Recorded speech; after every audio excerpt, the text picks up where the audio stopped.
안녕하세요. 무엇이든 세 가지로 가르쳐드리는 명지대 교수 김익환입니다. 오늘은요, 우리가 청소하는 거 이거 되게 중요하다고 생각하죠. 이 청소는 다시 말하자면 정리를 의미해요. 그래서 정리가 우리 삶에서 어떤 유용성을 갖는지에 대해서 쫙 정리를 해서 말씀을 드릴 거고요. 그것이 실제로 뇌 작동과 어떤 연관성이 있는지 등에 대해서도 구체적 지식을 여러분들께 말씀을 드릴 겁니다. 이거 정말 미치겠죠. 청소를 하려고 하면 하기 싫고, 공부를 하려고 하면 아이고 청소라도 해야지 하고 청소해버리고, 이런 경우 사실 되게 많습니다. 이게 우리 무의식에서 뭔가 부담감이 작동을 한다는 거거든요. 공부를 시작하려고 하면 마음속에서 나 이거 잘 못할 것 같아, 이거 하기 싫어, 이런 무의식이 작동하는 경우가 되게 많기 때문에 그런 거거든요. 자, 청소를 해야지 하고 생각을 하면 이번에는 또 청소가 하기 싫습니다. 그러니까 청소라는 행위는 나의 성장에 큰 도움이 되지 않아, 이것은 내가 다른 사람들을 위해서 희생하는 행위야, 이런 식의 무의식이 작동을 한다는 거예요. 이 두 가지가 다 틀렸다는 것을 여러분들이 아시면 너무너무나 쉽게 문제 해결을 할 수 있습니다. 공부는 왜 해요? 못하기 때문에 하는 거지 않습니까? 내가 공부를 잘 못할 것이야 라는 것은 내가 못하기 때문에 공부를 하는 것이라는 걸 정확하게 인식하시면 여러분들이 쉽게 극복할 수 있어요. 무의식을 바꾸시라는 얘기죠. 내가 현재 하는 공부는 그것을 모르기 때문에 하는 공부고, 이것을 서서히 시작해서 조금씩 깨달음을 얻게 되면 나는 그 모름으로부터 해방될 수 있어. 이런 의식을 자꾸 하셔야 돼요. 공부를 못한다는 의식은 우리가 초중고등학교 다니면서 선생님들, 부모님들께 반복적으로 너는 못해 하고 이야기를 들었기 때문에 마음속에 남아있는 것이지, 실제로 모르는 것을 조금 쉬운 책을 가지고 공부를 해 알게 되겠죠. 그래도 잘 모르겠어, 잘 아는 사람한테 물어보면 더 쉽게 알 수 있습니다. 다른 방법 하나 더 있어요. 자꾸 그것에 대해서 생각하지 않습니까? 나의 잠재성 안에서 새로운 깨달음이 튀어오르기도 합니다. 나는 모르는 것을 공부하면 알 수 있어 라는 무의식을 꼭 마음속에 장착하시기 바랍니다. 그런데 청소를 하는 것이 무엇인가 나에게 유리할 것이라는 그런 긍정적인 무의식도 있기 때문에 여러분들이 공부 시작하려고 할 때 청소하고 싶은 마음이 생기는 거지 않습니까? 이 부분도 살짝 깨달으시면 좋아요. 요컨대요, 우리가 청소를 하면 무엇인가가 정돈이 되지 않습니까? 시각적으로 보면 복잡한 상황이 심플리파이드해서 보일 뿐만이 아니라 너저분한 상황이 아름답게 느껴지기조차 할 겁니다. 이 환경은 우리가 무엇인가를 집중적으로 하는데 큰 도움이 돼요. 이걸 감각적으로 알고 있기 때문에 공부를 하려고 해, 그러면 청소를 하고 싶어 하는 생각이 드는 거, 이것도 하나의 자연스러운 과정일 수 있어요. 실제로 그렇게 하셔도 됩니다. 한 2분 동안 책상 위를 정돈을 한 상태에서 공부를 스타트해요. 굉장히 좋은 방법이에요. 여러분들의 잘못된 무의식은 생각의 방식을 바꾸어서 개선을 해 주시고요. 정리, 청소 등에 대한 긍정적인 무의식은 공부, 집중 등을 하는데 아주 잘 활용하는 그런 사람이 되면 좋겠죠.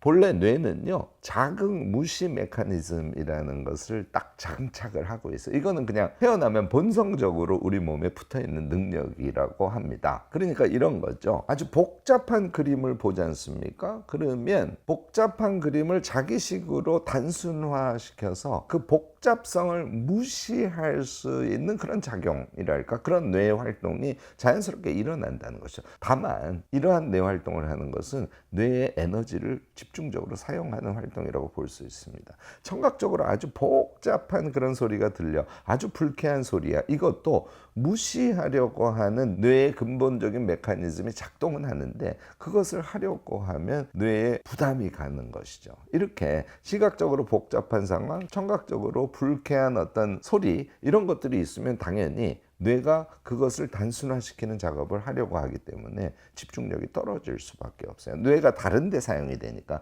내가 지금 책을 읽으려고 해, 내가 지금 무엇인가를 골똘하게 생각을 하려고 해, 내가 멋진 구상을 만들어내서 일을 하려고 해 하는데 당연히 방해가 되는 겁니다. 여러분들 이 뇌의 메커니즘을 잘 이해를 하시고요. 가능한 한 무엇인가를 하려고 할 때 시각적, 청각적으로 심플리파이된 그런 상황을 만들려고 노력을 조금 해주셔야 돼요. 제가 기록학자니까 기록이라는 것은 정리했을 때만 잘 이용할 수 있는 거 아닙니까? 그래서 영어로는 arrangement라고 하는데 정리라는 게 제 전공이에요. 기록을 왜 정리할까요? 기록의 총량이 많으면 사람들이 뇌의 부하가 커져서 이용할 수 없을 거 아닙니까? 사람들이 보기 쉽게 핵심적인 기록만 뽑아놓고 그것을 논리순으로 잘 정리해서 사람들에게 제공하면 뇌 부하가 줄어드니까 그 기록을 잘 활용할 수 있게 되지 않겠습니까?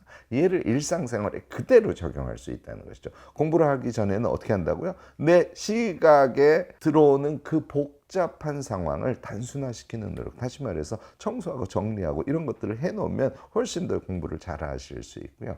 청각은 조금 다릅니다. 제가 이거 공부할 때 백색 소음 굉장히 유용합니다 하는 말씀 드리고, 저는 사실은 백색 소음보다는 클래식 음악, 가사가 없는 좀 조용한 클래식 음악을 들으세요, 이렇게 얘기를 하죠. 왜냐하면 뇌 부하를 줄여주는 것은 오케이인데요, 우리가 무엇인가 집중하려고 할 때 집중할 수 있는 뇌 활용 퍼센테이지는 80%를 넘어설 수 없어요. 이것도 여러 실험을 통해서 밝혀진 이야기인데요. 그러니까 20%는 다른 것을 하려는 그런 뇌 작동이 있다는 거죠. 그러니까 공부를 하다가 갑자기 어제 먹었던 맛있는 음식이 생각나기도 하고, 또는 어떤 일을 하다가 여러분들 자제분들이 현재 무엇을 하고 있을까, 이런 것들을 머릿속으로 떠올리기도 하고, 이제 분심이라 그러죠. 이런 것들이 자꾸 끼어들지 않습니까? 집중력을 방해합니다. 그러니까 뇌의 20%가 뭔가 작동할 수 있도록 하는 것이 오히려 집중도를 높여줄 수 있어요. 이게 청각적인 면에서는 아주 유용해요. 그래서 클래식 음악을 틀어놓고 내 뇌의 20%는 가사 없는 아름다운 음악이 뇌 속으로 들어올 수 있도록 해놓는 것, 이게 오히려 집중하는 데 도움이 된다는 것이죠.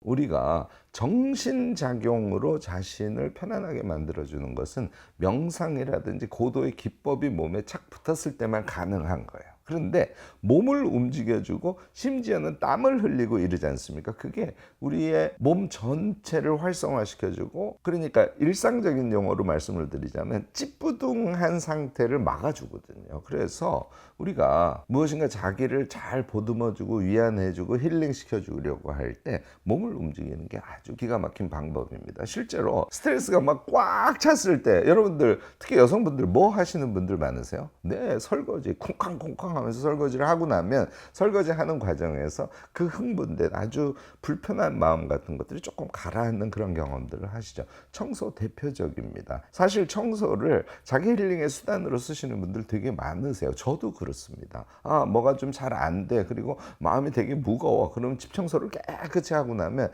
갑자기 그 과정에서 벌써 몸의 활성화에 의해서 상태가 되게 좋아질 뿐만 아니라 청소한 결과, 그러니까 설거지한 결과도 마찬가지예요. 그 결과가 반짝반짝 쫙 정리된 아름다움 그 자체지 않습니까? 그것이 우리를 힐링시켜주죠. 여기에는 또 하나의 베이직 심리가 있어요. 무슨 얘기냐 하면, 아까 제가 정돈되지 않은, 그래서 복잡한 상황이 우리 시각에 들어오면 뇌에 부하를 준다고 말씀을 드렸죠. 뇌는 걔를 단순화시켜서 인식하고 싶기 때문에 복잡한 것이 시야에 들어올 때는 그것을 단순화시키는 작업을 뇌 스스로가 그냥 해버려요. 그래서 이것의 부담을 줄여주었으면 하는 바람이 우리에게 본성적으로 있는 거예요. 따라서 청소를 해서 환경이 깔끔해지고 시각적으로 너무 분산되지 않은, 그리고 심지어는 상태가 너무너무 아름다워, 이런 느낌을 주면요, 뇌의 부하가 확 줄어들면서 우리는 편안함을 느끼게 됩니다. 그러니까 결과도 우리에게 힐링을 주고요,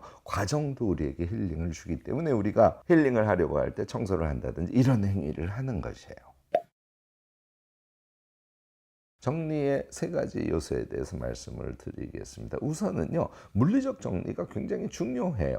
이것을 그다지 중시하지 않는 분들이 계세요. 제가 앞에 답변하면서 뇌가 단순화시키는 메커니즘이 자동으로 작동하는 그런 능력을 갖고 있습니다 하고 말씀을 드렸죠. 미국의 프린스턴 대학에서 심리학을 가르치시는 교수인데요. 이 사빈 카스트너가 주장하는 것은 무지하게 단순한데, 이게 이제 다양한 심리학적 실험의 결과로 이야기를 하시 하시는 거예요. 요컨대 무엇인가 상충하는 자극이 우리에게 들어왔을 때 이때 뇌는 피로도를 느낀다는 거죠. 그런데 그 상충하는 자극을 우리가 안 만들고 살 수는 없어요. 거꾸로 상충하는 자극을 뇌가 이겨냈을 때 그 다음에 우리에게 성장이나 성취 같은 것이 오는 것이니까 이것 자체를 하지 말라는 의미는 아니에요. 그런데 무의미한 상층 자극을 줄여가면서 삶을 살아가는 것이 무지하게 중요합니다. 이게 내가 나로서 살아가는 것일 뿐만 아니라 내가 내 인생을 효율적으로 그러면서도 단계적으로 잘 성장하는 삶을 만들어갈 수 있는 핵심입니다. 이렇게 얘기를 하는 거예요. 사빈 카스너의 이야기를 우리가 꼭 주목할 필요가 저는 있다고 생각합니다. 이걸 기준으로 해서 생각하면 우리가 삶을 살아갈 때 정리해야 될 것, 잘 청소해야 될 것이 세 가지 딱 떠오를 겁니다. 그 첫 번째가 이제 우리가 삶을 살아가는 환경들이라는 거예요. 그래서 청소하는 거 이거 무지하게 중요하고요. 특히 책상에 앉아서 무엇을 하는 것이 일상인 사람들은 그 책상은 항상 정돈된 상태로 있어야 될 뿐만 아니라 시작할 때 이미 정돈된 책상 위를 잠시 손을 움직여서 더 깔끔하게 또는 무엇인가 나에게 아름다움을 느끼게 하는 표식 같은 것을 작은 화분을 하나 올려둔다든지 이렇게 함으로써 이 상충 자극을 환경적으로는 줄여놓고 그 다음에 집중해서 기쁘게 그 일을 열심히 할 수 있는 환경을 만들어야 되는 것이죠.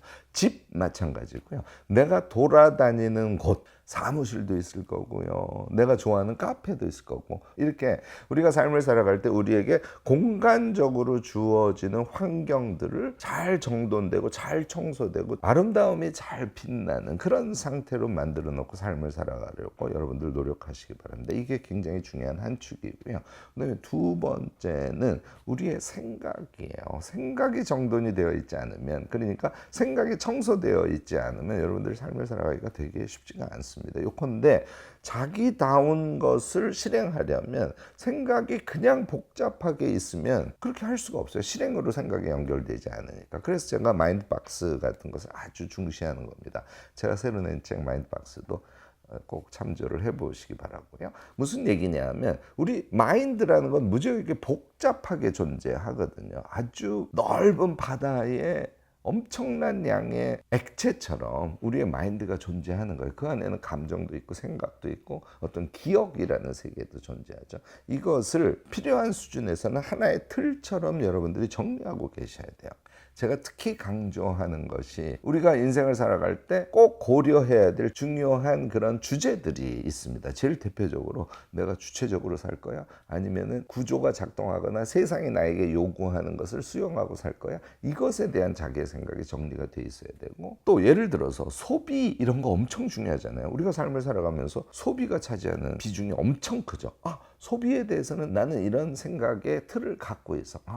본능적인 욕망에 소비하고 또는 타인의 바램, 그러니까 주조된 욕망이라고 그러는데 주조된 욕망에 의한 소비. 또 소비를 할 때 합리적 소비라는 것은 나는 어떤 기준을 가지고 하는 것이지. 예를 들자면 이런 것들을 생각상자로 딱딱 정리를 해 두셔야 되는 거예요. 제가 마인드박스 책에서는 16가지의 그런 주제를 여러분들께 소개하고 제가 어떤 생각을 하고 있는지를 말씀을 드리면서 여러분들도 한번 정리해 보세요. 이런 제안을 하고 있지 않습니까? 얘를 합치면 우리가 뭐라고 부른다고? 네, 영어로 outlook, 그러니까 인생관이 되는 거예요. 생각을 정리를 하고 자신의 틀을 갖고 있지 않습니까? 그 필터를 통해서 우리가 행위를 하게 되고 선택을 하게 되기 때문에 인생이 훨씬 더 단순해지면서도 자기 확신적인 그런 삶을 살아갈 수 있게 되는 것이죠. 두 번째는 따라서 여러분들의 인생관을 정리해라. 여러분들의 생각을 마인드박스로 정리해라. 이걸 제가 강조하고요. 세 번째는 실질적으로 뇌를 청소해 주는 게 엄청 중요합니다. 그러니까 순간순간 뇌를 청소해 주는 거예요.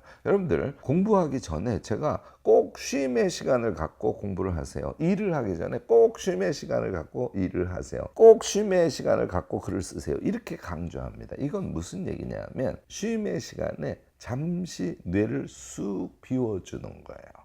이거 여러분들 실제로 가능하답니다. 연습하시고 반복하시면 가능해요. 제일 쉬운 방법은 단순한 다른 생각을 뇌 속에 집어넣는 거예요. 예를 들어서 클래식 음악을 듣지 않습니까? 저는 어떻게 하냐면 그 음악의 이미지를 자연현상을 상상하면서 듣습니다. 어떨 때는 시냇물이 졸졸졸 흐르기도 하고 햇빛이 쫙 비치는데 거기서 노루가 살살살살 걷기도 하고 어떨 때는 비바람이 몰아치기도 하고 어떨 때는 맹수가 그 불쌍한 우리 초식동물들을 잡아먹는 그런 장면을 상상하기도 해요. 그런 상상을 머릿속에 쭉 하면 내가 그동안 가졌던 고민들, 전 시간에 공부했던 것들, 이런 것들이 머릿속에서 완전히 쫙 비워집니다. 이렇게 한 상태에서 공부를 시작하잖아요. 맑은 상태에서 스타트를 하니까 당연히 효율성이 높습니다. 그래서 제가 45분 공부하거나 45분 일하고 15분씩 쉬어주라는 거예요. 15분 쉬어줄 때 뭐를 한다고요? 뇌를 청소하는 거예요. 뇌를 정리하는 겁니다.